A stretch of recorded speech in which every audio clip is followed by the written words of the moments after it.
గొప్ప కార్యములను మరింతలచి స్తుతించెదం. నీ ఆశ్చర్య క్రియలను పాడి కీర్తించెదం. హల్లెలూయా నా యేసు రాజా, హల్లెలూయా నా ప్రాణనాథ, హల్లెలూయా నా యేసు రాజా, హల్లెలూయా నా ప్రాణనాథ. స్తుతులు మహిమ ఘనత నీకే, స్తుతులు మహిమ ఘనత నీకే. దేవాని గొప్ప కార్యములను మరింతలచి స్తుతించెదం. నీ ఆశ్చర్య క్రియలను పాడి కీర్తించెదం.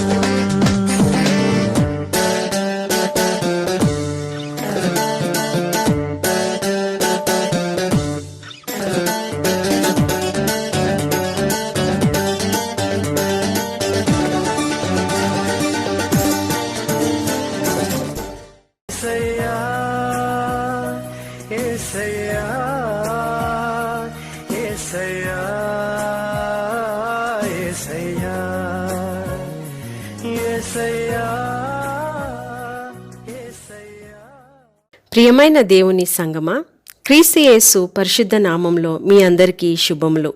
ఈ పునరుద్ధాన దినమందు ఉదయకాల ఆరాధనలో మిమ్మల్ందరినీ ప్రేమపూర్వకంగా ఆహ్వానిస్తున్నాము. మీరందరూ ప్రభువును ఆరాధించుటకు సిద్ధంగా ఉన్నారు కదా. మనమందరము ఆయన పరిశుద్ధ సన్నిధిలో ఆయనను ఆరాధించదము. దేవుని నామ స్తోత్రములు. మరి ఒకసారి దేవుడు ఇచ్చిన కృపను బట్టి మరి మీ మందికి ఇలా వస్తున్నందుకు నేను ఎంతో ఆనందిస్తున్నాను. అందరు బాగున్నారు కదా, అందరు క్షేమంగా ఉన్నారని తలుస్తున్నాను. కాబట్టి ప్రార్థన చేసుకుందాం.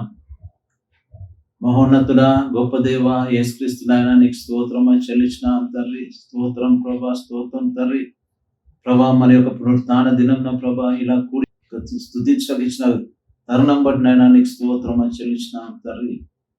పునరుత్థాన దినం నేను స్తుతించి కనపరిచిన సమయం బట్టి నాయనా నీకు స్తోత్రం అని చెల్లించినాం. మమ్మల్ని ఇంతవరకు సజీవుల లెక్కలో చేర్చినారు తండ్రి, నీకు స్తోత్రం. ఈ దినం చూడని వారు అనేకులు ఉన్నారు ప్రభా, ఈ దినం చూడని అనేకులు ఉన్నారు. కానీ మీరు మమ్మల్ని కాపాడుతున్న దేవానికి స్తోత్రం అని చెల్లించినాం తండ్రి.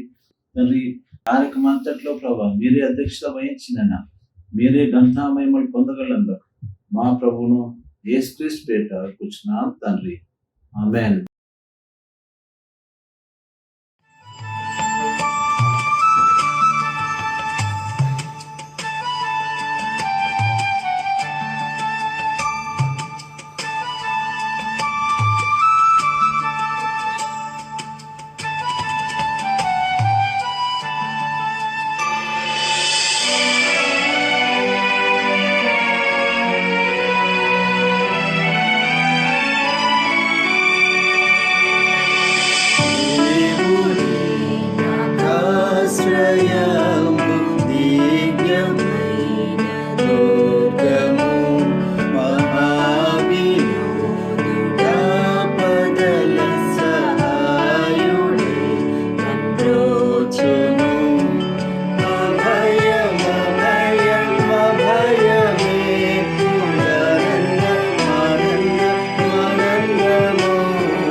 ఆనందము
విడిచిన రాష్ట్రము పోషించిన పూజ్యుడౌ యెహోవా వైరి భూని సంహరించును. అభయమే కూడానంద మానందమౌగ దేవుడి నాకాశ్రయంబు దివ్యమైన దుర్గము.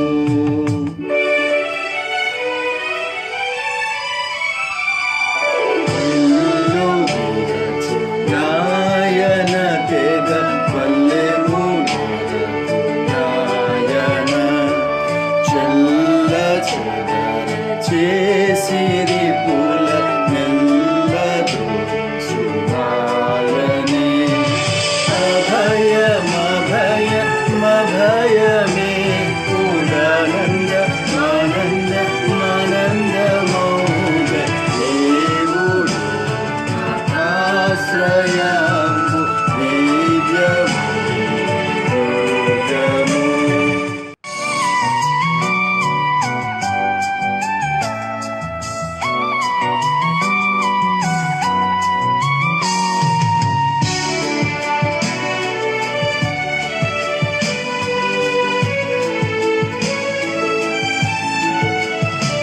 పిశాచి బలము నాతో వెనుగులాడజనియును. నశించు శత్రుగణము దేవు నాజ్ఞ వలన మడియును. అభయమే కూడానంద మానందమౌగ దేవుడి నాకాశ్రయంబు దివ్యమైన దుర్గము.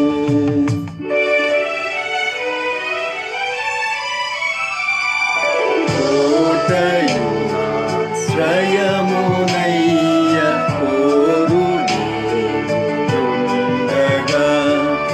ఏటికింక వెరవలయు నెప్పుడు నాకు పండుగా. అభయమే కూడానంద మానందమౌగ దేవుడు ఆశ్రయంబు దివ్యమైన దుర్గము.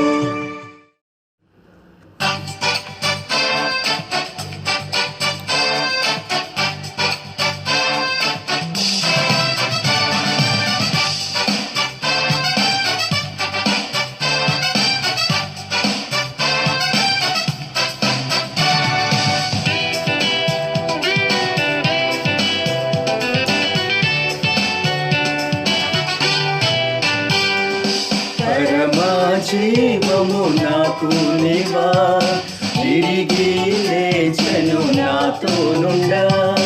పరమజీవము నాకు నీవా, తిరిగి లేచెను నాతో నుండా. నిరంతరము నడిపించును, మరల వచ్చి యేసుకొని పోవును. నిరంతరము నడిపించును, మరల వచ్చి యేసుకొని పోవును. యేసు చాలును, యేసు చాలును. ఏ సమయమైన ఏ స్థితికైనా నా జీవితములో యేసు చాలును.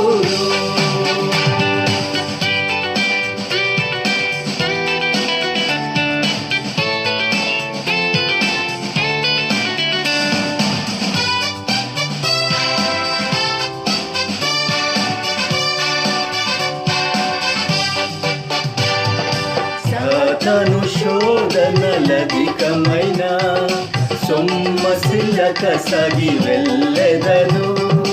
సాతాను శోధనలధికమైన సొమ్మసిల్లక సాగి వెళ్ళెదను. లోకము శరీరము లాగినను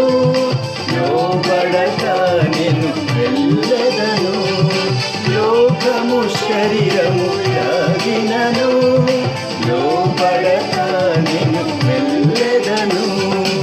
యేసు చాలును, యేసు చాలును. ఏ సమయమైన ఏ స్థితికైనా నా జీవితములో యేసు చాలును.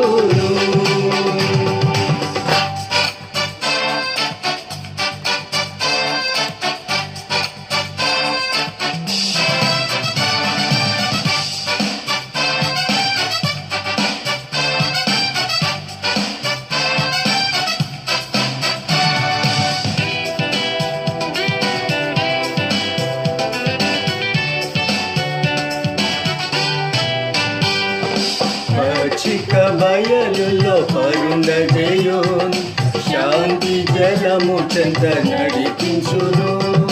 పచ్చిక బయలులో పరుండజేయున్, శాంతి జలము చెంత నడిపించును. అనిశము ప్రాణము తృప్తిపరచున్, మరణ లోయలో నన్ను కాపాడును. అనిశము ప్రాణము తృప్తిపరచున్, మరణ లోయలో నన్ను కాపాడును. యేసు చాలును, యేసు చాలును. ఏ సమయమైన ఏ స్థితికైనా నా జీవితములో యేసు చాలును.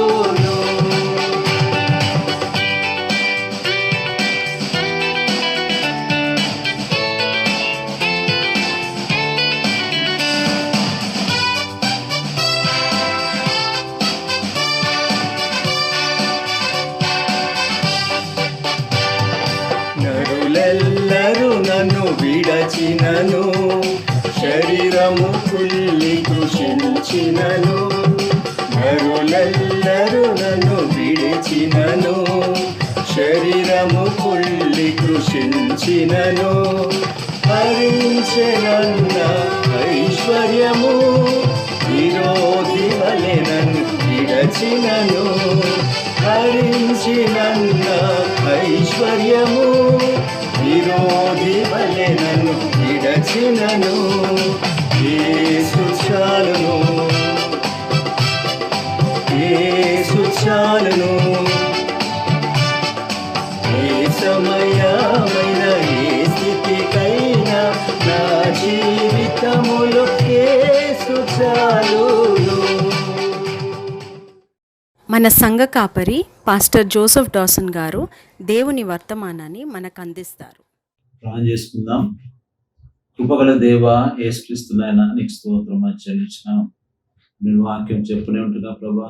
నేను కాదు నాయన, నేను కాదు ప్రభా, మీరే ఈ వాక్యం చెప్పగలగరకు వచ్చినాం తల్లి. నన్ను మరుగుపరచండి నాయనా, నన్ను మరుగుపరచండి. మీరే నా ద్వారా మాట్లాడగలగరకు వచ్చినాం. అందరినీ ఆత్మతో నింపినైనా ఈ వాక్యం అర్థం చేసుకొని దాని ప్రకారం నడిచే కృపను అనుగ్రహించగలకు ప్రభా. ప్రతి ఒక్క దీవించగలకు మా ప్రభును యేసుక్రీస్తు పేరిట వచ్చినాం తండ్రి, ఆమేన్.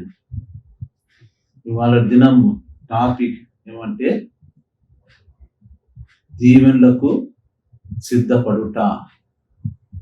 దీవెనలకు సిద్ధపడుట అనే టాపిక్ మీద మనం మాట్లాడబోతున్నాం. మనం దీవెనలు పొందాలంటే మనం ఏ విధంగా సిద్ధంగా ఉండాలనో ఈ యొక్క వాక్యం ద్వారా మనం తెలుసుకోబోతున్నాం. ఎందుకంటే మన దేవుడు మనకు దీవెనలు ఇచ్చే దేవుడు, మనకు అన్ని విధాలుగా మేలు చేసే దేవుడు. మనం కష్టపెట్టే దేవుడు కాదు. మనను అన్నసరిగా ఆ యొక్క కష్టాలలో బాధలో మనల్ని ఉండాలని ఆయన ఇష్టపడడు. కానీ మనం ఎప్పుడు దీవెనలతో నిండి ఉండాలని, ఎప్పుడుతో ఆయనతో మనం జీవించాలని, ఆ వాక్యం ద్వారా మనం ఎప్పుడు దీవెనలు పొందాలని నాకు ఎంతో ఇష్టమై ఉంది. కాబట్టి దీవెనలకు ముందుగా మనం ఏ విధంగా సిద్ధపడవలనో దేవుడు ఇక్కడ మనతో మాట్లాడబోతున్నాడు. 2వ రాజుల గ్రంథం 3వ అధ్యాయం 16వ వచనం. 2వ రాజుల గ్రంథం 3వ అధ్యాయం 16వ వచనం. యెహోవా సెలవిచ్చినదేమనగా, ఈ లోయలో చాలా గోతులను తవ్వించుడి. యెహోవా సెలవిచ్చినదేమనగా, గాలియే గాని వర్షమే గాని రాకపోయినను మీరును మీ మందలను మీ పశువులను త్రాగుటకు ఈ లోయలో నీళ్లతో నిండును. దేవుడు ఇక్కడ గొప్ప కార్యం చేయబోతున్నాడు, గొప్ప అద్భుతం చేయబోతున్నాడు. ఇక్కడ ఇశ్రాయేళ్ల రాజు, యూదా రాజు, ఏదోము రాజు ఆ యొక్క మోయాబుల మీద యుద్ధం చేయడు బయలుదేరినారు. ఎలీషా దగ్గరికి వెళ్ళేసి మేము ఏ త్రోవను వెళ్ళాలంటే ఏదోం పైగా వెళ్ళండి అనేసి ఆయన చెప్పి ఉంటున్నాడు. కాబట్టి 7 రోజులు వాళ్ళు ఆ విధంగా వెళ్ళినప్పుడు వాళ్ళ దగ్గర నీళ్ళు అయిపోయినాయి. పశువులకు నీళ్ళు లేవు, మనుషులకు నీళ్ళు లేవు. ఏ విధమైన దాహం తీర్చుకుంటకు ఏ విధంగా నీళ్ళు లేనే లేవు. ఇప్పుడు వాళ్ళు ఏమనుకున్నారంటే, అయ్యో మేము ముగ్గురం రాజులమై ఉన్న తర్వాత కూడా మేము ఈ విధంగా మా మోయాబులతో ఓడిపోతామా అనే ఆ యొక్క భయం పట్టేసింది వాళ్ళకు.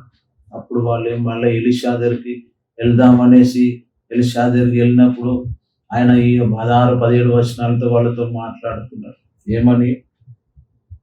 యెహోవా సెలవిచ్చినదేమనగా, లోయలో చాలా గోతులు తవ్వించుడి అంటు. లోయలో చాలా గోతులు త్రవ్వించుడి అంటుంది. యెహోవా సెలవిచ్చినదేమనగా, గాలియే గాని వర్షమే గాని రాకపోయినను మీరును మీ మందలను మీ పశువులను త్రాగుటకు ఈ లోయ నీళ్లతో నిండును అంటుంది. ఎంత గొప్ప అద్భుతం చూడండి. ఇక్కడ అంత గొప్ప అద్భుతం దేవుడు చేయబోతున్నాడు వీరి పట్ల. యుద్ధంకి వెళ్ళినారు కానీ నీళ్లు లేవు వాళ్ళకు. అంత తీసుకెళ్ళినప్పుడు అది వారం రోజులు తిరిగే వరకు అంత నీళ్ళన్నీ అయిపోయి ఉండొచ్చు. కానీ ఆ నీళ్ళు అయిపోయిన వాళ్ళు ఎంతో బాధలు ఉన్నారు. వాళ్ళకు నీళ్లు తానే వాళ్ళకు లేవు. పశువులకు ఉంటే వాళ్ళు గుర్రాల వెళ్ళిండొచ్చు. వాళ్ళ ఆహారాన్ని కొన్ని మేకలు, కొన్ని గొర్రెలు, కొన్ని కోడెలను తీసుకొని వెళ్ళిండొచ్చు. అది వాటికి కూడా దాహం తీర్చడానికి నీళ్ళు లేవు. అప్పుడు దేవుడు అక్కడ గొప్ప అద్భుతం చేయబోతున్నాడు. వాళ్ళు ఆ లోయలో గోతులు తవ్వినప్పుడు అంటున్నమాట, గోతులు త్రవ్వినప్పుడు మరుసటి రోజు అది నీళ్లతో నిండిపోయి ఉంది. అంటే వాళ్ళు ఆ నీళ్ళ కోసం ఆ దీవెన పొందడానికి మొదట గోతులు తవ్వవలసి వచ్చింది. గోతులు తవ్వకుంటే నీళ్లు వచ్చేవి కావు. గోతులు లేకుంటే నీళ్లు వచ్చినా కానీ పారిపోయేటివి, అవి అక్కడ నిల్వగా ఉండేటివి కావు. కానీ ఆ గోతులు తవ్వినందుకు ఆ గోతులలో నీళ్లు నిండా ఉన్నాయి. ఎన్నో గోతులు తవ్విండొచ్చు. అంత కొన్ని వేల మంది ఉండొచ్చు, అక్కడ కొన్ని వేల పశువులు కూడా ఉండొచ్చు. వాటన్నికి నీళ్ళు కావాలంటే ఒక గోతు తవ్వితే సరిపోదు. కాబట్టి ఎన్నో గోతులు తవ్విండొచ్చు. వాళ్ళు తవ్వినప్పుడు మరుసటి రోజు ఆ నీళ్లను ఆ గోతులలో నీళ్లతో దేవుడు నింపి ఉన్నాడు. అంటే నీళ్లతో అక్కడ అద్భుతం చేసి ఉంటున్నాడు. నీళ్ల వలన వాళ్ళకు దీవెన ఇచ్చి ఉంటున్నాడు. అంటే అంత గొప్ప దీవెన వాళ్ళు పొందడానికి ఆ గోతులు తవ్వవలసి వచ్చింది. గోతులు తవ్వకుండా నీళ్ళు వచ్చేటివి కావు. ఆ విధంగానే మనకు దీవెనలు కావాలంటే అటువంటి సిద్ధపాటు మనకు అవసరమై ఉన్నదనేసి ఈ మొదటి రెఫరెన్స్ ద్వారా మనం తెలుసుకుంటున్నాం. ఆ విధంగా మనం సిద్ధపడాల. ఎక్కడ దీవెన కావాలంటే దానికి సరి అయిన రీతిగా మనం సిద్ధపడాలనేసి దేవుడు కోరుతా ఉన్నాడు. ఇక్కడ 2 రాజులు 4వ అధ్యాయం 3వ వచనం 4వ వచనం చూద్దాం. అతడు, నీవు బయటికి పోయి పాత్రలన్నిటినీ ఎరువు తెప్పించుకొనుము. అప్పుడు నీవు నీ ఇంటిలోకి వచ్చి నీవును నీ కుమారులు లోపల నుండి తలుపు మూసి ఆ పాత్రలన్నిటిలో నూనె పోసి నిండిన ఒక తట్టును ఉంచమని ఆమెతో సెలవీయగా. అక్కడ విధవరాలు ఎలీషా శిష్యులలో ఒకని భార్య. ఆమె కష్టం వచ్చింది. 2 కుమారులను వాళ్ళు బానిసలుగా తీసుకుపోతా అనేసి వాళ్ళు అప్పు ఇచ్చిన వారు వాళ్ళని బలవంతం చేస్తా ఉన్నారు. అయితే ఆమె ఎలీషా దగ్గరకు వచ్చినది.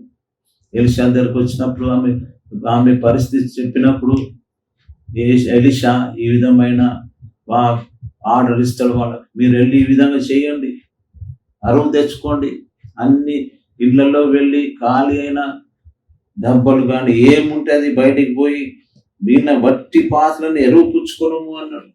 వట్టి పాత్రలు అంటే ఖాళీ ఉన్నాయి, ఎంటీ వెసెల్స్ అన్నమాట. ఖాళీ ఉన్నాయి తెచ్చుకోమంటాడు. తెచ్చుకొని వాళ్ళు లోపలికి వచ్చి తలుపు మూసుకొని ఆ ఉన్న కొంచెం నూనె మిగతా దాంట్లో పోయమన్నాడు. అన్ని నిండిన తర్వాత ఆ నూనె స్టాప్ అయిపోయింది. అంటే వాళ్ళు ఏం సిద్ధం చేసుకున్నారు? ఆ యొక్క పాత్రలన్నీ ఎరువు తెచ్చుకున్నారు. వాళ్ళు పాత్రలను ఎరువు తెచ్చుకున్న తర్వాత అప్పుడు మళ్ళీ వాళ్ళు ఎలీషా దగ్గరికి వెళ్ళినప్పుడు ఆ యొక్క నూనెని అమ్మి మీరు అప్పులు తీసుకోనండి, మిగతా నూనెతో మీరు జీవించండి, ఆ విధంగా అమ్మి మీ యొక్క జీవన సాగించండి అనేసి చెప్తాం.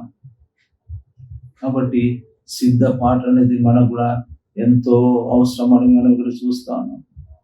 ఆ సిద్ధపాటు కూడా మనము ఏ విధంగా సిద్ధంగా ఉండాలనో ఈ వాక్యం ద్వారా మనం తెలుసుకుంటాము. ఈ వాక్యంలో బైబిల్లో మనం అన్ని విధాలుగా ఏ విధంగా సిద్ధపడవలనో అన్ని విధాలుగా రాసి ఉన్నది. ఆ విధంగా సిద్ధపడటమే మన విధేయం ఉంటుంది. మనకు దీవెనలు కావాలంటే మనం సిద్ధపడి ఉండాలి. దీవెనలు కావాలంటే వాక్యం చెప్పిన రీతిగా మనం సిద్ధపడుతూ ఉండాలి. కాబట్టి అటువంటి దీవెన మనం కూడా పొందుకోగలము అనేసి దేవుడు ఇక్కడ చెప్తాను. అదే యెషయా గ్రంథం 40వ అధ్యాయం 3వ వచనం చూద్దాం. ఆలకించుడి, అడవిలో ఒకడు ప్రకటించుచున్నాడు, ఎట్లనగా అరణ్యంలో యెహోవాకు మార్గం సిద్ధపరచుడి, ఎడారిలో మా దేవుని రాజ మార్గం సరళం చేయుడి అంటున్నాడు. ఇది బాప్తిస్మ యోహాను సంగతి మాట్లాడుతా ఉన్నారు. యేసు ప్రభు ఈ లోకంలో జన్మించక ముందు 600 సంవత్సరాల క్రితమే ఆ యొక్క యెషయా ప్రవచిస్తా ఉన్నాడు. బాప్తిస్మ యోహాను గురించి ఆయన ఇక్కడ ప్రవచిస్తా ఉన్నాడు. ఏమని? అడవిలో ఒకడు ప్రకటించున్నాడు. ఆయన పట్టణం నుండి ప్రకటిస్తలేడు, యోర్దాను నది ఒడ్డున ఉండి అడవిలో ప్రకటిస్తా ఉన్నాడు అనేసి చెప్తా ఉన్నాడు. ఎట్లనగా అరణ్యంలో యెహోవాకు మార్గం సిద్ధపరచుడి, ఎడారిలో మా దేవుని మార్గం రాజమార్గం సరళం చేయుడి అంటున్నాడు. అరణ్యంలో ఎప్పుడు మార్గం ఉండదు. అరణ్యంలో ఎటువంటి మార్గం లేని పరిస్థితి ఉంటుంది. కానీ అరణ్యంలో మార్గం సిద్ధపరచమంటుడు. అంటే కొందరు జీవితాలలో మార్గం లేని జీవితం ఉంటుంది అనేసి చెప్తా ఉన్నారు. మార్గం లేని జీవితం జీవిస్తూ ఉంటారు. కానీ అటువంటి వారికి దేవుని వాక్యము మార్గం చూపెట్టేది అన్నమాట. అడవిలో ఎక్కడ చూసినా చెట్లే, ఎక్కడ చూసినా చిన్న పొదలు ఉంటాయి, పెద్ద పెద్ద చెట్లు ఉంటాయి, అన్నీ ఉంటాయి, త్రోవ ఏముండదు. కానీ మనిషి జీవితంలో కూడా ఆ విధమైన జీవితం ఉంటే యేసు ప్రభు ఆ యొక్క అడవిలో కూడా మార్గము చూపెట్టే దేవుడు అన్నమాట. మన యొక్క జీవితం అడవి వల్లే ఉన్నదేమో, ఎటు త్రోవ లేని విధంగా మన జీవితం ఉన్నదేమో, మన ఫ్యూచర్ ఏ విధంగా ఉందో మనకు తెలియని పరిస్థితి. కానీ ఎప్పుడైతే ఆ యేసు ప్రభు మన యొక్క జీవితంలోకి వస్తాడో మన మార్గం అంతా ఆయన మార్చేయగలడు అన్నమాట. మార్గం అంతా మార్చేయగలడు, మార్చేసి ఒక మంచి మార్గం చూపెట్టగలడు అనేసి మనం ఇక్కడ అర్థం చేసుకోవాలి. అదేవిధంగా ఎడారిలో మా దేవుని రాజ్య మార్గం సరళం చేయుడి అంటుంది. ఎడారి అంటే అక్కడ కూడా రోడ్స్ ఏముంటాయి, అంత ఇసుక. ఈ ఒంటెల మీద ప్రయాణం చేసేవారు పాత కాలంలో. ఇప్పుడైతే రోడ్స్ వేసుకొని ఆ యొక్క రోడ్స్ మీద బయలుదేరి వెళ్తా ఉన్నారు. కానీ ఆ కాలంలో ఎడారిలో త్రోవ ఉండదు. కానీ అక్కడ రాజ్య మార్గం ఏర్పరచమని దేవుడు చెప్తా ఉన్నాడు. అంటే ఆ దేవుడు మన జీవితం ఎడారి వలె ఉండి ఉండొచ్చు, ఎడారి వలె సంతోషం లేని జీవితం, అక్కడ నీళ్లు దొరకాయి, ఎటువంటి వసతి ఉండదు, కానీ అక్కడ రాజమార్గం సరళం చేయుడి అంటున్నాడు. రాజమార్గం అంటే రాజులు నడిచే మార్గము అన్నమాట. అందుకే మనం నడవాలంటే మనం రాజులమైన యాజకులమని వాక్యం చెప్తా ఉన్నది. మనకు ఆ రాజ్య మార్గం సిద్ధపరుస్తున్నాడు అనేసి చెప్తాం. మనమంతా రాజులమైన యాజకులం. అంటే దేవుని పట్ల మనకు అంత గొప్ప దీవెన ఉన్నది అన్నమాట.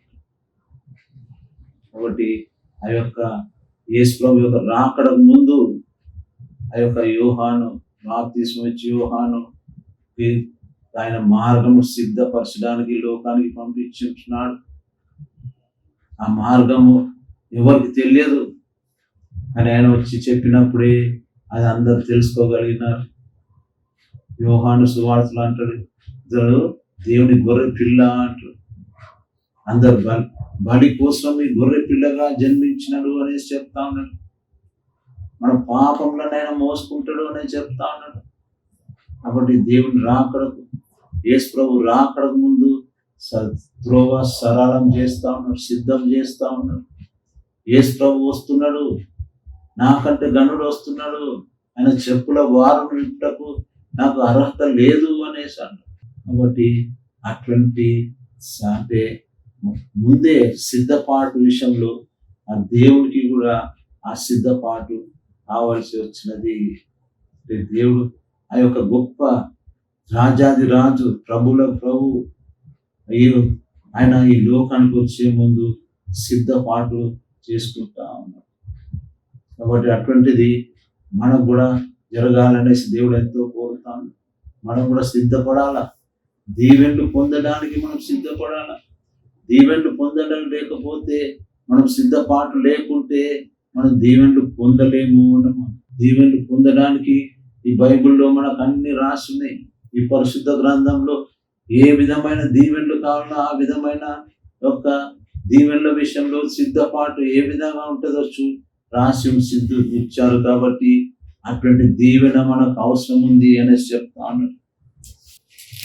యోవేలు గ్రంథం 2వ అధ్యాయం 12వ వచనం, ఇప్పుడైనను మీరు ఉపవాసం ఉండి కన్నీరు విడుచు దుఃఖించు మనపూర్వకంగా తిరిగి నేదకు రండి, ఇదే యెహోవా వాక్కు అని.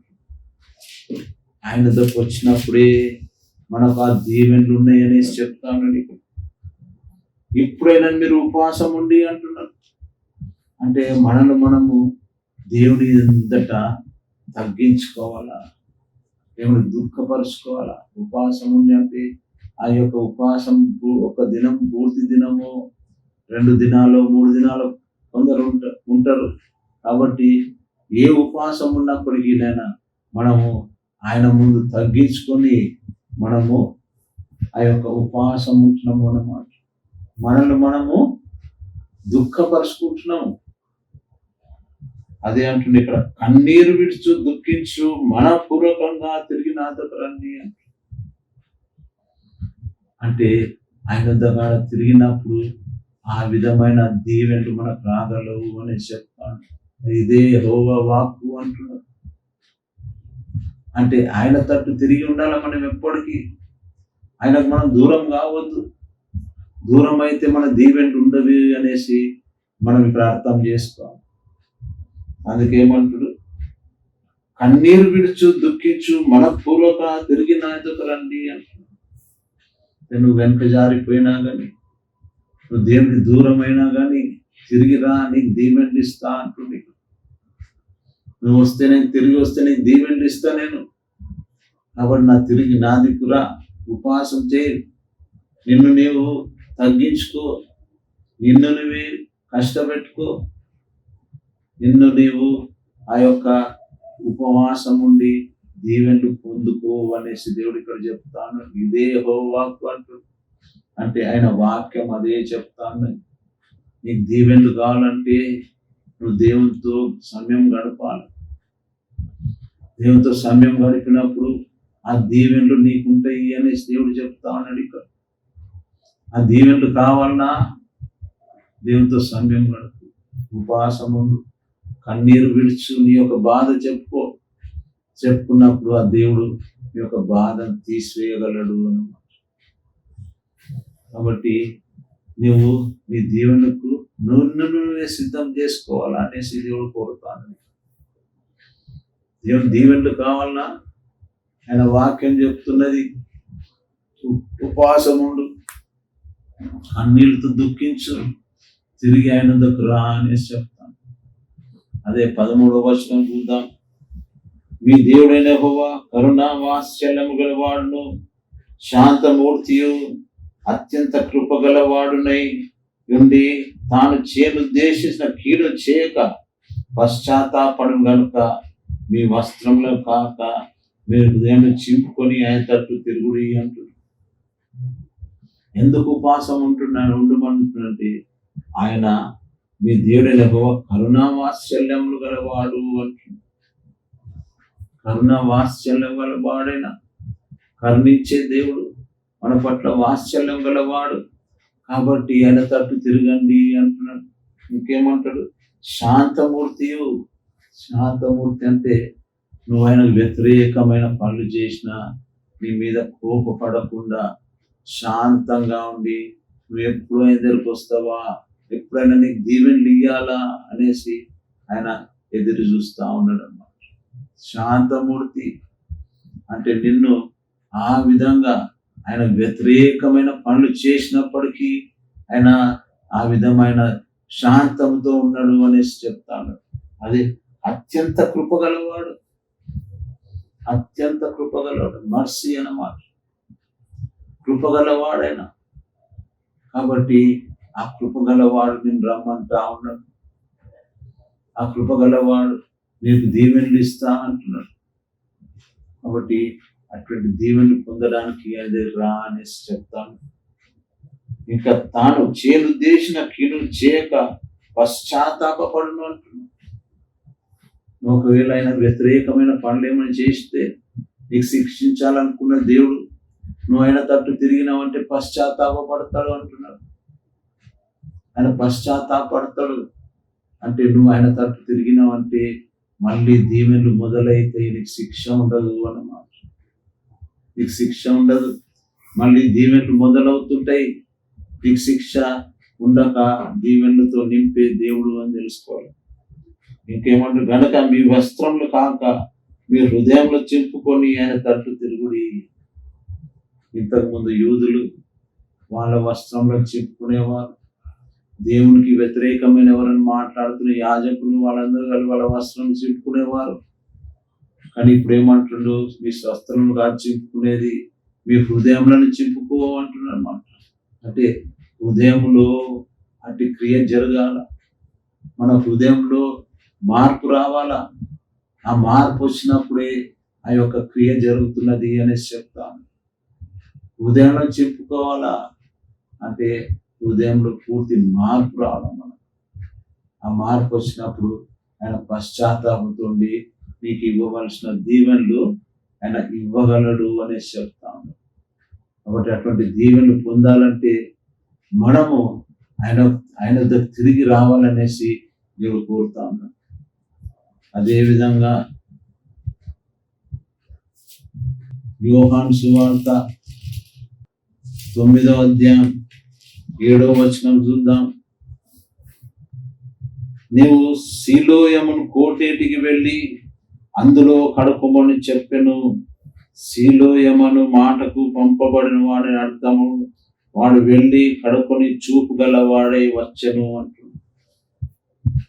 యేసు ప్రభువుని ముడతాడు, ముట్టేసి వాని కళ్ళకు ఆ యొక్క బురద పూసినప్పుడు అప్పుడు వాడికి ఏమంటాడు? పోయి కోనేటి సీలోయమును కోనేట్లో వెళ్ళి అందులో కడుకోమని చెప్పాను. సీలోం అంటే అర్థం పంపబడిన వాడని అర్థము అంటే నువ్వు ఇంకో జాడి పోయేసి వేరే నీటితో కడుక్కుంటే నీకు ఆ యొక్క చూపు రాదు అని, అంటే ఆ దీవెన నీకు రాదు. ఆయన చెప్పింది శీలోయమను కోనేటికే పొమ్మన్నాడు. ఆ కోనేటికి వెళ్ళినప్పుడే నీకు చూపు తిరిగి వస్తుంది. ఆ కడుక్కున్నప్పుడు ఆ చూపు వస్తుంది దాంట్లో, అక్కడ ఆ నీళ్ళ వల్ల. కానీ వేరే నేను మా ఇంటి దగ్గరనే నీళ్లు ఉన్నాయి కదా నేను కడుక్కోలేనా అనుకుంటే ఆ యొక్క దీవెన పోగొట్టుకుంటావు అన్నమాట. దేవుడు చెప్పిన ప్రకారం మాట వింటే నువ్వు దీవించబడతావు, దీవెనలు పొందగలవు. మా ఇంటి దగ్గర ఇన్ని నదులు ఉన్నాయి, ఇంత ఉన్నది కదా దాంట్లో కడుక్కోలేనా అనేసి అనుకోవచ్చు, కానీ అది దీవెనిచ్చే నీళ్లు కావు అన్నమాట. కాబట్టి దేవుని మాట ప్రకారం నడిచినప్పుడే ఆ దేవుడు ఆ యొక్క నీళ్ళ వలన మనకు చూపు పొందగలడు, లేకుంటే దీవెనలు ఇవ్వగలడు, మనల్ని దీవెనతో నింపగలడు అన్నమాట. వేరే ఎన్నో నదులు ఉండొచ్చు, కానీ ఆ నదులకు వెళ్ళమని చెప్పలేదు దేవుడు. శీలోయమనుకో కోనేటి దగ్గరికి వెళ్ళమన్నాడు ఆయన. కాబట్టి ఆ యొక్క దేవుని మాట ప్రకారం ఆ పుట్టుగుడ్డి వాడైన వెళ్ళినాడు కాబట్టి ఆయన ఆ విధమైన చూపు పొందిండు అనేసి చెప్తా ఉన్నాడు. అంటే దేవుని మాట మనం వినాల. దేవుని మాట విన్నప్పుడే మనకు ఆ దీవెన ఉంటుంది అన్నమాట. మన మాటలు విననప్పుడు ఆ దీవెన ఉండదు. అంటే దీవెన పొందాలంటే ఇది సిద్ధపాటు అన్నమాట. కోనేటికి వెళ్ళాలంటే కొంచెం దూరం ప్రయాణం చేయాలి. కొంచెం దూరం ప్రయాణం చేస్తే నాకు కోనేటి వస్తుంది, అక్కడ కడుక్కోవాలి. అదే సిద్ధపాటు అన్నమాట. అక్కడ వెళ్ళడమే సిద్ధపాటు. ఆయన చెప్పిన రీతిగా శీలోయము కోనేటికి వెళ్ళడమే అది సిద్ధపాటు అన్నమాట. ఆ సిద్ధపాటును బట్టి ఆయన దీవించబడతాడు అనేసి చెప్తాను. కాబట్టి మనకు ఆ సిద్ధపాటు ఎంతో అవసరం అనేసి దేవుడు ఇక్కడ మరి ఒకసారి చెప్తా ఉన్నాడు. మన దీవెనలు కావాలన్నా సిద్ధపడాలా, మనము దీవెన పొందుకోవడానికి అన్నమాట. దీవెన పొందుకోవడానికి మనం సిద్ధపాటు కావాలా. పోయి ప్రభువా నాకు దీవెన అంటే కాదు.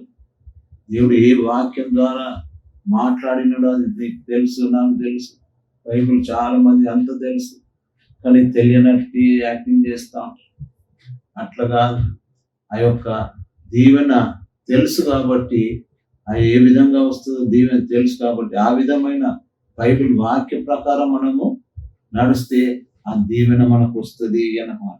కాబట్టి మన దేవుని మాట విని దాని ప్రకారం మన సిద్ధపాటు కలిగి ఉంటే ఆ దేవుడు మనల్ని దీవిస్తాడు అనేసి చెప్తాను. అదే ప్రకటన గ్రంథం 7వ అధ్యాయం 13వ వచనం. పెద్దలలో ఒకడు ఈ తెల్లని వస్త్రం ధరించుకున్న వీరెవరు, ఎక్కడ నుండి వచ్చిరని నన్ను అడిగాను అని 14వ వచనం. అందుకు నేను అయ్యా నీకే తెలియనగా అతడు ఈలాగు నాతో చెప్పాను, వీరు మహాశ్రమ అనుభవించి వచ్చిన వారు గొర్రె పిల్ల రక్తంలో తమ వస్త్రం రుద్దుకొని వాటిని తెలుపు చేసుకున్నది అంటున్నారు. గొర్రె పిల్ల రక్తంలో వాటిని కడుక్కొని తెలుపు చేసుకొని అంటున్నారు. తెల్లని వస్త్రం ధరించుకున్న వాళ్ళు వీరెవరు అంటున్నారు. తెల్లని వస్త్రం ధరించుకున్నారు. ఇంకే ఎవరు, ఎక్కడి నుంచి వచ్చిరని నన్ను అడిగాను. ఇక్కడ యోహాను భక్తుని అక్కడ పెద్దలలో ఒకరు అడుగుతున్నారు.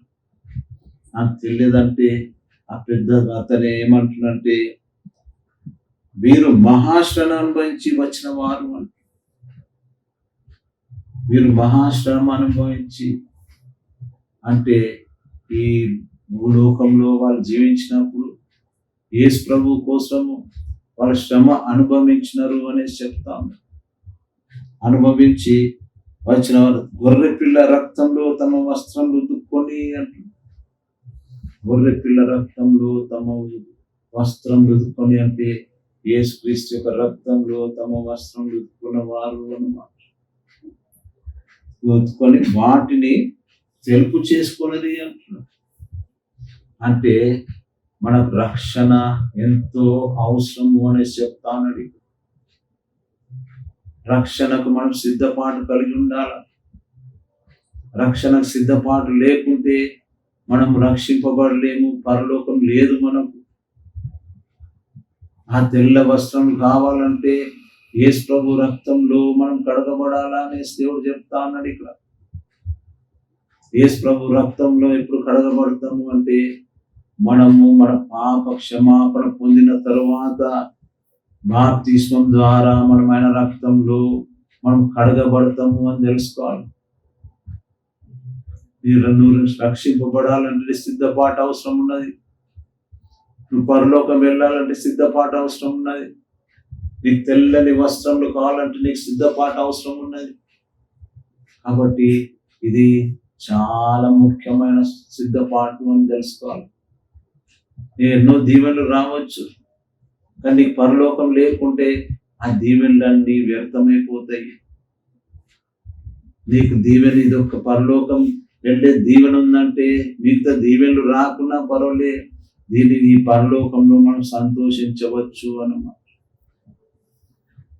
కాబట్టి అటువంటి దీవెన ఆ యేసు ప్రభు ఇవ్వగలడు. మనము గమ్యం ఏమంటే మనం పరలోకము అని తెలుసుకోవాలి. ఈ లోకంలో మనం ఎక్కువ సంవత్సరాలు జీవించలేము. ఎన్ని సంవత్సరాలు జీవించినా ఈ లోకం ఒక దినం విడిచిపెట్టవలసి ఉన్నది. 60, 70, 80 సంవత్సరాలు జీవించవచ్చు, 90 సంవత్సరాలు జీవించవచ్చు, కానీ మన గమ్యం ఇక్కడ లేదు.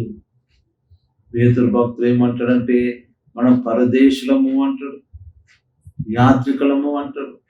కాబట్టి ఈ దేశంలో మనం యాత్రులుగా పరదేశులుగా జీవిస్తా ఉన్నాం. మన దేశం పరలోకము అన్నమాట. కాబట్టి పరలోకం వెళ్ళడానికి మనకు సిద్ధపాటు కావాలనేసి దేవుడు ఇక్కడ మనకు చెప్తా ఉన్నాడు.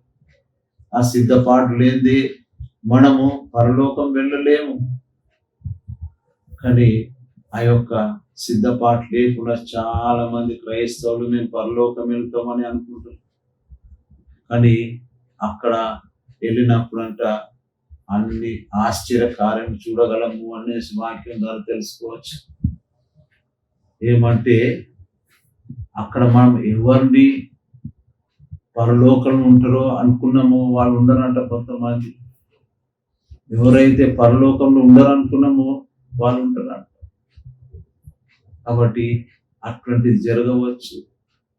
కాబట్టి నీకు పరలోకం కావాలంటే నీకు సిద్ధపాటు ఎంతో అవసరము అన్నమాట. పరలోకం కావాలంటే సిద్ధపాటు లేనిది నువ్వు పరలోకం వెళ్ళలేవు. పరలోకం వెళ్ళడానికి ఎంత సిద్ధంగా ఉన్నావో నువ్వే ఆలోచన చేసుకో. ఇవాళ రాత్రికి వస్తే దేవుడు అది వచ్చినప్పుడు నువ్వు సిద్ధంగా ఉన్నావా? సిద్ధంగా లేకుంటే నువ్వు విడిచిపెట్టబడతావు అన్నమాట. మనం 10 మంది కన్యకల విషయం మనకు తెలుసు. బుద్ధి గలవారు 5 మంది, బుద్ధి లేని వారు 5 మంది అనేసి మనం వాక్యంలో చూడగలం. నువ్వు బుద్ధి గల వారిగా ఉన్నావా, బుద్ధి లేని వారిగా ఉన్నావా? నిన్ను నువ్వు ప్రశ్నించుకో. అంటే నువ్వు సిద్ధంగా ఉన్నావా, సిద్ధంగా లేవా అని ఆలోచన చేసుకో. నీకు సిద్ధంగా ఉండకుంటే నువ్వు విడిచిపెట్టబడతావు. ఆ పెళ్లి కుమారుడు వచ్చి పెళ్లి విందుకు వెళ్ళిపోయిన తర్వాత తలుపు మూయబడ్డ తర్వాత దాన్ని ఎవరు తెరవలేరు. నువ్వు బయట నుండి ఎన్ని కేకలు వేసినా నీకు తెరిచేవారు ఉండరు. ఆ సిద్ధపాటు ఎంతో అవసరము అనేసి చెప్తాను. సిద్ధపాటు మనకు కావాలా? పరలోకం వెళ్ళడానికి సిద్ధపాటు ఉండాలా? అందుకే లూకా సువార్త ఏమంటాడే, ఇరుకు ద్వారంలో ప్రవేశించకు పోరాడుడి అంటున్నాడు. పోరాటం అనేది ఉంటుంది. నువ్వు ఇరుకు ద్వారంలో ప్రవేశించడానికి ఆ పోరాటం లేదు, నువ్వు ఇరుకు ద్వారం ప్రవేశించలేవు. ఆ ఇరుకు ద్వారమే నేను పరలోకం తీసుకొని వెళ్ళగలదు. కానీ విశాలమైన మార్గం నిన్ను నరకానికి తీసుకెళ్తారు. కాబట్టి ఇరుకు ద్వారంలో ప్రవేశం పోరాడుడి అంటున్నాడు. అంటే మన యొక్క సిద్ధపాటు ఇరుకు ద్వారం వెళ్ళటకు సిద్ధం పడాలనేసి దేవుడు కోరుతా ఉన్నాడు. లేకుంటే మనం విడిచిపెట్టబడతాము. ఆ బుద్ధి లేని కన్యకలు 5 మంది విడిచిపెట్టబడినట్టు మనం విడిచిపెట్టబడితే అంతకన్నా ఘోరమైన సంగతి ఇంకేముండదు మన జీవితంలో. ఈ భూలోకంలో జీవించినప్పుడు అన్ని సుఖ సంపదలతో జీవించుండొచ్చు, కానీ అక్కడ నీకు అవన్నీ ఏం దొరకాయి. అక్కడ నువ్వు సిద్ధపాటు లేకుంటే నీకు నరకాగ్ని అనేసి తెలుసుకోవాలి. ఆ నరకాగ్నిలో నువ్వు ఉండబోతున్నావు అని తెలుసుకోవాలా. నరకాగ్నిలో ఆగ్నిలో ఉండి ఆ మంటలలో నువ్వు ఉంటావు అని తెలుసుకోవాలా. కానీ అక్కడ మంటలు ఉంటారు, చనిపోరు, బాధలు ఉంటారు, కానీ దాని బాధ తీర్చేవారు ఎవరు ఉండరు. దాహం అవుతుంటది కానీ దాహం తీర్చేవారు ఎవరు ఉండరు. కానీ నువ్వు సిద్ధపాటు ఉంటే నువ్వు పరలోకంలో యేసు ప్రభుతో సంతోషంగా ఉండగలవు. నువ్వు సిద్ధంగా ఉన్నావా లేదా నిన్ను నువ్వు ఆలోచన చేసుకో. నీకు ఆ తెల్లని వస్త్రములు ఉంటాయా లేదా ఆలోచన చేసుకో. నీ వస్త్రములు, ఆ యొక్క తెల్లని వస్త్రం వాళ్ళు యేసు ప్రభు రక్తంలో, గొర్రె పిల్ల రక్తంలో ఉతుక్కున్న వారు అనే సంగతి. అదే మన పట్ల కూడా దేవుడు అడుగుతా ఉన్నాడు. ఆయనలో మనము రక్షించబడ్డమా? అందుకే యోహాను భక్తుడు ఏమంటాడు 3వ అధ్యాయంలో, ఒకడు క్రొత్తగా జన్మిస్తేనే గాని పరలోక రాజ్యము చేరలేడు అనేసి ఉన్నది. కాబట్టి నువ్వు కొత్త జన్మ ఉందినవా? కొత్త జన్మ లేకుంటే నీకు నరకమే అన్నమాట.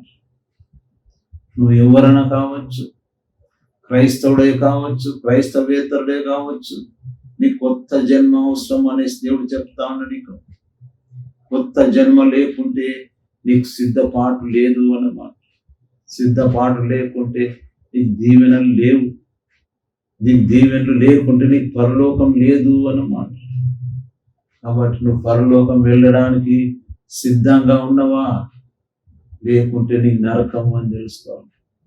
కాబట్టి ఈ యొక్క నరకానికి వెళ్ళకుండా ఉండాలంటే నువ్వు సిద్ధపడి ఉండాలా అనేసి అంటున్నమాట.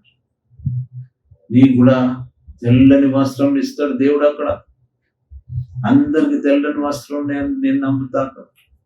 రంగు వస్త్రాలు ఎవరికి ఉండయి, అందరికి తెల్లని వస్త్రాలే ఉంటాయి. కాబట్టి ఆ తెల్లని వస్త్రాలతో దొరకాలంటే నువ్వు సిద్ధపడాలా అనేసి దేవుడు చెప్తాడు. నువ్వు సిద్ధం లేకుంటే ఆ యొక్క దీవెన లేదు, ఆ తెల్లని వస్త్రం లేవు. తెల్లని వస్త్రం లేనప్పుడు నువ్వు పరలోకం రాలేవు అన్నమాట. కాబట్టి నీ యొక్క రక్షణకు నువ్వు సిద్ధపాటు ఉన్నదా లేదా నువ్వే ఆలోచన చేసుకో, నువ్వు ప్రశ్నించుకో. నేను చిన్నప్పటి నుంచే క్రైస్తవుని, చిన్నప్పటి నుంచి నేను బైబిల్ సండే స్కూల్ వెళ్ళినా, యూత్కి వెళ్ళినా, బైబిల్ చదివినా, నేను ఎన్నోసార్లు బైబిల్ కంప్లీట్ చేసిన. నువ్వు ఎంత చేసినా నీకు రక్షణ లేకుంటే నీకు పరలోకం లేదు అన్నమాట. పరలోకం నీకు కావాలంటే నీకు రక్షణ కావాలా, దానికి సిద్ధపడాలను. సిద్ధపాటు ఏమంటే నీ యొక్క పాపములను దేవుని దగ్గర ఒప్పుకోవాలను. యేసు ప్రభు దగ్గర ఒప్పుకొని, ప్రభువా నన్ను మార్చు, నా యొక్క ఈ పాత జీవితం తీసేయి, నా క్రొత్త జీవితం ఇయ్యి. ఈ క్రొత్త జీవితం ఇచ్చినప్పుడే నీలో మారు మనసు వస్తుంది అన్నమాట. ఆ మారు మనసు వచ్చినప్పుడు నువ్వు పాత జీవితం మర్చిపోతావు. పాత జీవితం నీలో కనబడదు, నీకు కొత్త జీవితం వస్తుంది. అదే కొత్త జన్మ అన్నమాట. అంటే ఆ యొక్క నీ ప్రార్థన, నీ యొక్క పశ్చాత్తాపమైన ప్రార్థన దేవుడు విన్నప్పుడు, నిన్ను క్షమించినప్పుడు ఆ క్షమాపణ నీకు ఏం చేస్తుందంటే నీ యొక్క పాపం పైన నీకు జయం ఇస్తున్నది. జయం ఇచ్చినప్పుడు ఆ యొక్క దేవుడు నీకు జయం ఇచ్చిన తర్వాత నువ్వు కొత్త మనిషిగా మారి దేవుని బిడ్డగా మారిపోతూ అక్కడనే నీకు తెల్లని వస్త్రం దొరుకుతాయి అనేసి దేవుడు ఇక్కడ మనకు చెప్తాను. కాబట్టి మనం గొర్రె పిల్ల రక్తంలో మన వస్త్రం ఉతుక్కోవాలనేసి దేవుడు అదే చెప్తాను. ఈ భూలోకంలో ఉన్నంత వరకు మనం సిద్ధపాటుగా కలిగి ఉండాలనేసి, సిద్ధపడుతూ ఉండాలనేసి ప్రతిరోజు మనం సిద్ధపాటు కలిగి ఉండాలి. అప్పుడే ఆ పరలోకం ఉన్నది అనేసి చెప్తాను. ఆఖరిగా హోషేయ 10వ అధ్యాయం 12వ వచనం, నీతి ఫలించినట్లు మీరు విత్తనం వేసినట్లా ప్రియమైన కోత మీరు కోయుదురు.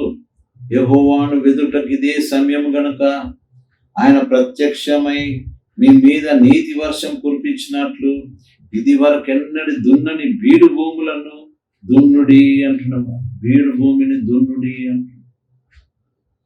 ఇది రక్షింపబడ్డ తర్వాత దేవుడిచ్చే ఆజ్ఞ మనకు అన్నమాట.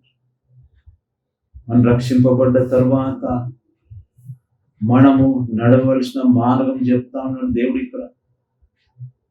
ఏ మార్గం అంటే నీతి ఫలించినట్లు మీరు విత్తనం వేసినట్లా ప్రియమైన కోత మీరు కోయుదురు అంటున్నారు.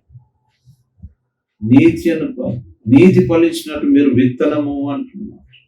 నీతి అంటే పాపం లేని స్థితి అన్నమాట. పాపం లేని స్థితిలో మీరు విత్తనం వేసినట్లా ప్రియమైన కోత మీరు కోయుదురు. ఆ విత్తనము ఏమంటే వాక్యము అన్నమాట. దేవుని వాక్యం ఆ విత్తనం. ఆ విత్తనము ఆ వాక్యం ఎవరంటే యేసు ప్రభువే ఆ వాక్యం. ఎందుకంటే ఆది అందు వాక్యం ఉండను, వాక్యం దేవుని యుద్ధను, వాక్యం దేవుడై ఉండను అన్నాడు. ఆ వాక్యం ఎవరంటే యేసు ప్రభువే. వాక్యం ఏమంటే ప్రేమ గల దేవుడు అన్నమాట. కాబట్టి ఈ ప్రేమ గల దేవుణ్ణి మనము ఇతరులకు పరిచయం చేయాలా అన్నమాట. అంటే ఆయన లాంటి ప్రేమ మనలో ఉండాలా అనేసి దేవుడు కోరుతాము. ఆయన లాంటి ప్రేమ మనలో ఉన్నప్పుడు ప్రేమైన కోత మీరు కోయుదురు అని. ప్రేమైన కోత మీరు కోయుదురు అంటే యేసు ప్రభు యొక్క ప్రేమను గూర్చి, త్యాగంను గూర్చి మనం ఇతరులకు చెప్పినప్పుడు ఆ దేవుడు మనకు ఆ ప్రేమను కోత ఇస్తాడు అనేసి తెలుసుకోవాలి. అంటే మన ద్వారా ఇతరులు దేవునిలోకి రాగలరు అనేసి దేవుడు చెప్తాడు. రక్షింపబడ్డ తర్వాత మనం చేయవలసిన పని ఇది అనేసి దేవుడు ఇక్కడ మనకు చెప్తాడు. కాబట్టి ఇటువంటిది మన జీవితంలో ఉండాలనేసి ఆ దేవుడు కోరుతాడు. ఇంకేమంటాడు? యెహోవాను వెదుకుట ఇదే సమయం కనుక. యెహోవాను రక్షింపబడ్డ చాలి అనుకోవద్దు. ఇంకా ఆయనను వెతకాలంటే ఆయనలో గుణగణాలు ఏమేమి ఉన్నాయి తెలుసుకోవాలి. దాని ప్రకారం మనం నడవాలనేసి దేవుడు కోరుతా ఉన్నాడు. ఇక్కడ మనం దాని ప్రకారం నడవాలి. దాన్ని ఇంకా వెతికి దాన్ని యేసు ప్రభు ఇంకా తెలుసుకొని దాని ప్రకారం నడవాలనేసి చెప్తా ఉన్నాడు. ఇంకేమంటాడు? ఆయన ప్రత్యక్షమై మీ మీద నీతి వర్షం కూర్చిపిచ్చినట్లు అంటాడు. ఇది వరకెన్నడి దున్నని బీడు భూమిని దున్నుడి అంటున్నాడు. మనం ఈ విధంగా ఆయన పట్ల మనం చేస్తూ ఉంటే, సేవ చేస్తూ ఉంటే, ఇతరుల పైన ప్రేమను గురించి, ఆయన త్యాగం గురించి మనం వర్ణిస్తూ ఉంటే, ఆయన గురించి ఆ విధమైన గొప్ప దేవుని గొప్ప సంగతులను మన ఇతరులకు చెప్తుంటే ఆయన ఏమంటాడు? ఆయన ప్రత్యక్షమై మీ మీద నీతి వర్షం కురిపించినట్లు ఆయన మన ప్రత్యక్షమైతాడు అంటున్నాం. ప్రత్యక్షమై నీతి వర్షం కురిపిస్తారంటే పాపం లేని జీవితం మనకి ఇవ్వబోతున్నాడు అని. పాపం లేని జీవితం మనకి ఇస్తాడు. ఇచ్చి ఇంకేమన్నాడు? ఇది వరకెన్నడు దున్నని బీడు భూమి దున్నుడి అంటే ఇంతవరకు దేవుని ప్రేమను, దేవుని త్యాగమును తెలుసుకునే వారికి ఆయన ఒక ప్రేమను, త్యాగమును తెలుపుడి అంటున్నమాట. ఇది వరకు ఎన్నడు దున్నని బీడు భూమి అంటే యేసు ప్రభు గురించి ఎరగని వాళ్ళకు ఈ వాక్యం చెప్పమంటున్నాడు అన్నమాట. అంటే నీవు నీతి వర్షం నీ మీద కుమ్మరించబడాలంటే నీవు ఆయన యొక్క సాక్షిగాను బ్రతకాల. ఆయన యొక్క నీతి ఫలం వల్ల విత్తనం వేసినట్లా అంటే ఆయన వాక్యం గురించి మనం ఇతరులకు చెప్పినప్పుడు ఆ దేవుడు అటువంటి దీవెన మనకి ఇవ్వగలడు అన్నమాట. కాబట్టి ఇటువంటి దీవెన పొందాలంటే నువ్వు రక్షింపబడ్డ తర్వాత దేవుని ప్రేమ గురించి, దేవుని త్యాగం గురించి, మన పట్ల ఆయన చేసిన ప్రతి కార్యంలో మనము ఇతరులకు వివరించాలా అనేసి దేవుడు కోరుతాను. ఇంతవరకు వినని వారికి కూడా వాక్యం చెప్పమంటున్నాడు. ఆయన ఒక ప్రేమను చెప్పమంటుండు, ఆయన ఒక త్యాగం చెప్పమంటుండు. కాబట్టి అటువంటిది మనలో ఉండాలనేసి దేవుడు కోరుతా ఉన్నాడు. దానికి కూడా మన సిద్ధపాటు అవసరము అన్నమాట. ఆ సిద్ధపాటు ఉన్నప్పుడే ఇవన్నీ మనం చేయగలం. ఏదైనా రక్షింపబడలే చాలు అనుకుంటే నువ్వు ఈ పని చేయలేవు.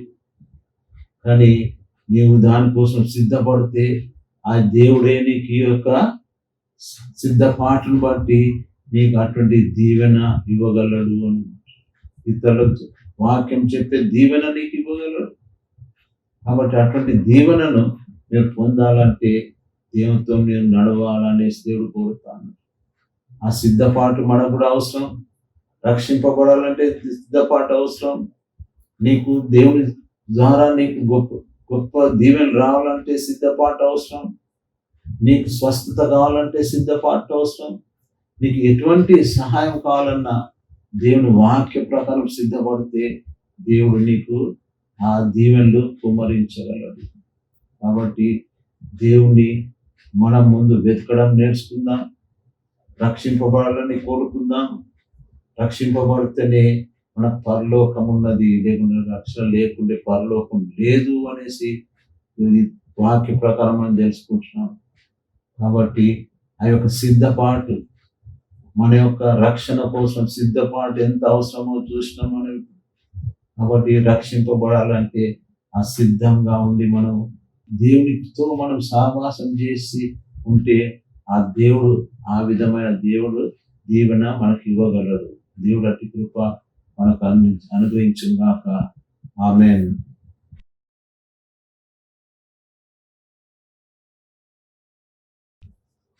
ప్రార్థన చేసుకుందాం. కృపగల దేవా, యేసుక్రీస్తు నాయనా నీకు స్తోత్రం అని చెల్లించినాం తండ్రి. స్తోత్రం ప్రభా, స్తోత్రం తండ్రి. మరి యొక్క పునరుత్థాన దినం నా ప్రభా ఇలా కూడి నేను స్తుతించే భాగ్యం మాకు దయచేసినారు తండ్రి. నీకు స్తోత్రం అని చెల్లించినాం ప్రభా. మంచి మ్యూజిక్ తో మేము స్తుతించగలిగినాం తండ్రి. నీకు స్తోత్రం అని చెల్లించినాం తండ్రి. మంచి పాటతో మేము స్తుతించగలిగినాం తండ్రి. నీకు స్తోత్రం అని చెల్లించినాం ప్రభా. మంచి వాక్యం కూడా మాకు దయచేసినాడు తండ్రి. నీకు స్తోత్రం అని చెల్లించినాం ప్రభా. దీవెనలకు మేము ఏ విధంగా సిద్ధపడాలో మాకు చూపెట్టినారు తండ్రి. నీకు స్తోత్రం అని చెల్లించినాం ప్రభా. నీ వాక్యం ద్వారా మాకు తండ్రి ఆ యొక్క ఎగ్జాంపుల్స్ కూడా మాకు చూపెట్టినాడు తండ్రి. నీకు స్తోత్రం అని చెల్లించినాం తండ్రి. మీరు ఎంత గొప్ప దేవుడినైనా ప్రభా, ఎంతగా ప్రభా ఏమి లేని స్థితిలో తండ్రి ఈ యొక్క సృష్టిని మీరు సృష్టించినారు తండ్రి. అదే విధంగా ప్రభా ఆ రోజు ప్రభా వర్షం పడకుండా కానీ ప్రభా తండ్రి ఆ లోయలో గోతులలో మీరు నీళ్లు నింపుతున్నారు తండ్రి. నీకు స్తోత్రం అని చెల్లించినాం ప్రభా. మనంత గొప్ప అద్భుతం చేసిన దేవుడే ఉంటున్నావు ప్రభా. వాళ్ళ సిద్ధపాటు కలిగి ఉంటే వాళ్ళు గోతులను వాళ్ళు త్రవ్వవలసి ఉన్నదైనా త్రవ్వినందుకేనైనా మీరు గొప్ప తండ్రి అద్భుతం చేసి ఉంటున్నారు. అదే విధంగా మేము కూడా ప్రభా తండ్రి సిద్ధపాటు కలిగి ఉంటే మా జీవితంలో కూడా ఎన్నో అద్భుతాలు మేము చూడగలం నైనా. కాబట్టి నాయన అటువంటి సిద్ధపాటు కలిగి జీవితం మాకు కృపను అనుగ్రహించండి నాయన, కృపను అనుగ్రహించండి ప్రభా. ఆ యొక్క శిష్యుని యొక్క విధవరాలు ప్రభా తండ్రి మరి అక్కడ ఎలీషా గారి మాట విని ప్రభా ఆ కొంచెం నూనెను ప్రభా ఆమె ఎంతగానో దీవెన పొంది ఉంటుంది నాయన. ఆ సిద్ధపాటు అంటేనైనా అందరి ఇళ్ళలోకి వెళ్ళి తండ్రి ఖాళీ ఉన్న ప్రభా మళ్ళీ ఎరువుకు తెచ్చుకొని ప్రభా దాని నిండా నూనె నింపుతున్నారు ప్రభా. నీకు స్తోత్రం. ఇంత గొప్ప అద్భుతం చేసే దేవుడు మీరే ఉంటున్నారు ప్రభా. నీకు స్తోత్రం అని చెల్లించినాం ప్రభా. అదే విధంగా మా జీవితంలో కూడా అద్భుతాలు చేసే దేవుడని మేము నమ్ముచున్నాం ప్రభా. నీకు స్తోత్రం అని చెల్లించినాం ప్రభా. మరి మేము ప్రభా నీ తట్టు తిరగాలని మీరు ఆశపడుతున్నారు నాయన. ఉపవాసం ఉండి కన్నీటితో మీ హృదయాన్ని చెప్పుకొనుడి అని మీరు చెప్పినాడు తండ్రి. నీకు స్తోత్రం అని చెల్లించినాం కాబట్టి నాయన తండ్రి అటువంటి మనసును మాకు దయచేయండి. మీ తట్టు తిరిగి మేము సిద్ధపాటు కలిగి ఉండినైనా మా జీవితంలో అద్భుతం చూసే భాగ్యం మాకు దయచేయగలను వేరుకొచ్చినాను తండ్రి. ప్రభా మరి ముఖ్యంగా ప్రభా మా రక్షణ విషయంలో మేము సిద్ధపాటు కలిగి ఉండేలాగా మీరు సహాయం చేయండి నైనా, సహాయం చేయండి. రక్షణ కోసం సిద్ధపాటు ఎంతో అవసరం ఉంది నాయనా. మా పాపంలో మేము ఒప్పుకొనవలసినది ప్రభా, నీ వద్ద మేము పాపంలో ఒప్పుకున్నప్పుడేనైనా ప్రభా రక్షణను మీరు మాకు దయచేయగలరు. ఉచితంగా ఇచ్చే రక్షణనైనా అది ఒక పెద్ద అద్భుతమే ప్రభా. ఎందుకంటే మన పాత స్వభావం తీసేసి కొత్త స్వభావం మీరు ఇచ్చే దేవుడు ఏమిటున్నారు ప్రభా, నీకు స్తోత్రం అని చెల్లించిన. మా మనసులను మార్చే దేవుడు ఏమిటున్నారు ప్రభా, నీకు స్తోత్రం అని చెల్లించిన. కాబట్టి నాయనా నీకు స్తోత్రం తండ్రి, స్తోత్రం నాయనా, స్తోత్రం ప్రభా. తండ్రి అటువంటి సిద్ధపాటును మాకు దయచేయండి నాయనా, అటువంటి సిద్ధపాటును మాకు దయచేయగల మీరు కూర్చున్నాను తండ్రి. ప్రభా నీతి అనే తండ్రి వాక్యంను మీరు విత్తన వేయుడి అని మీరు చెప్తున్నారు ప్రభా. నిజమే తండ్రి, రక్షింపబడ్డ తర్వాత నీతి అనే వాక్యం మేము విత్తవలసి ఉన్నదైనా, విత్తవలసి ఉంది ప్రభా. మన వాక్యం విత్తినైనా ప్రభా మరి మేము ఈ నీతి వర్షం కురిపించినట్లు ఇది వరకు ఎన్నడూ దున్నని బీడు భూమిని దున్నుమని మీరు చెప్తున్నాను ప్రభా. అటువంటి కృపను మాకు అనుగ్రహించండి, అటువంటి సిద్ధపాటును మాకు అనుగ్రహించండి అయినా, అటువంటి సిద్ధపాటును అనుగ్రహించండి ప్రభా. మరి మీ యొక్క త్యాగంను, మీ యొక్క ప్రేమను ఇతరులకు చెప్పే కృపను మాకు అనుగ్రహించండి ప్రభా. కృపను అనుగ్రహించినైనా మీరే ప్రభా తండ్రి అంతా మహిమను పొందగలనైనా తండ్రి. ఇక్కడ ఈ వాక్యం విన్న ప్రతి ఒక్కరిని దీవించగలరు తండ్రి, మరి వారికి ఉన్న అవసరం తీర్చగలకు మా ప్రభువును యేసుక్రీస్తు పేరిట వచ్చినాం తండ్రి, ఆమేన్. మన ప్రభు అయిన యేసుక్రీస్తు కృప, తండ్రి అయిన దేవుని యొక్క ప్రేమ, పరిశుద్ధాత్మ యొక్క అన్యోన్య సహవాసం ఎల్లప్పుడు తోడు నీడైన గాక, ఆమేన్. దేవుడు మిమ్మల్ని మీ కుటుంబాలను దీవించును గాక, ఆమేన్.